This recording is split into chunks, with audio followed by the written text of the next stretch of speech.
diajak oleh perempuan yang kedudukan dan kecantikan, dia berkata, apa yang dia katakan? Saya takut kepada Allah Subhanahu wa taala. Laki-laki yang model ini di zaman akhir seperti ini yang kayaknya agak susah untuk kita dapat akan. Tapi mudah-mudahan yang susah untuk kita dapat akan laki-laki seperti itu, mudah-mudahan ada di sini. Mudah-mudahan ada di sini, insya Allah. Jadi yang memanggilnya itu bukan perempuan sembarangan, bukan perempuan yang kada cantik.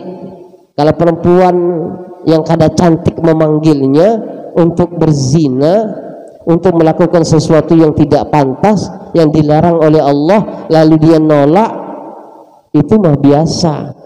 Kenapa? Karena yang memanggilnya perempuan yang kada cantik, perempuan yang tidak punya kedudukan. Ini lain yang disebutkan oleh Rasulullah, yang mendapatkan naungan nanti di hadapan Allah Subhanahu wa taala adalah seorang laki-laki yang diajak oleh perempuan yang cantik, punya kedudukan tuh, punya kekayaan, tapi laki-laki itu bilang saya takut kepada Allah Subhanahu wa taala.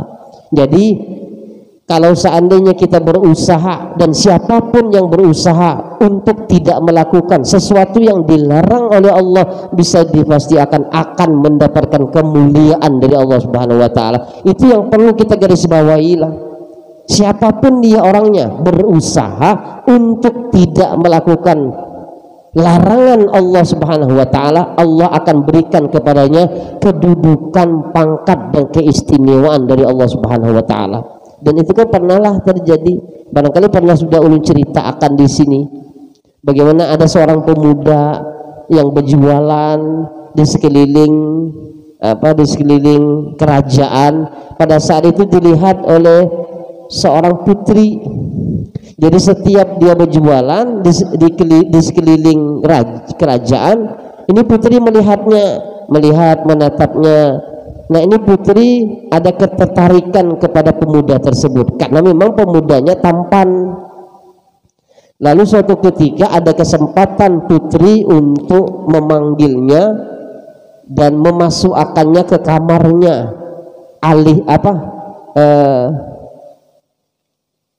Keinginan dari putri tersebut untuk membeli barang dagangan laki-laki tersebut. Itu alasan putri tersebut. Maka masuknya. Pada saat masuk ke kamar putri, lalu pada saat itu putri tersebut menutup pintunya. Setelah menutup pintunya, putri itu pun berkata, hendaklah engkau lakukan sesuatu yang seharusnya tidak engkau lakukan. Maka pada saat itu pemuda itu pun menolak. Pemuda itu berkata, tidak, ini sesuatu yang dilarang oleh Allah, perbuatan yang keji, saya tidak akan mau. Tapi pada saat itu putri pun berkata, kalau seandainya engkau tidak lakukan, maka saya akan berteriak. Maka kata pemuda tersebut, oke, kalau begitu, cuman tolong beri akan ulun kesempatan ulun masuk ke WC. Maka masuknya ke WC. Pada saat itu adalah idenya apa? Idenya dia lalu nya tersebut dia lumurkan ke seluruh tubuhnya. Maka setelah dia lumurkan nya itu ke seluruh tubuhnya, dia keluar dari WC tersebut. Dan pada saat putri melihatnya dalam keadaan yang tidak seperti semula dia melihat, pada saat itu tidak ada timbul hawa nafsu lagi. Kenapa? Karena bau semuaan badannya.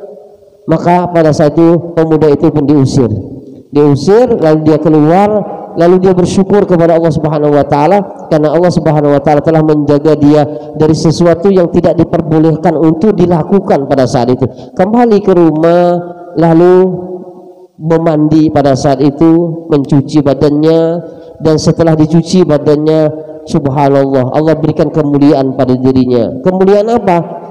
Tubuhnya itu diharumkan oleh Allah Subhanahu wa taala, diharumkan sampai hari esok dan seterusnya, diharumkan oleh Allah walaupun tidak pakai minyak wangi.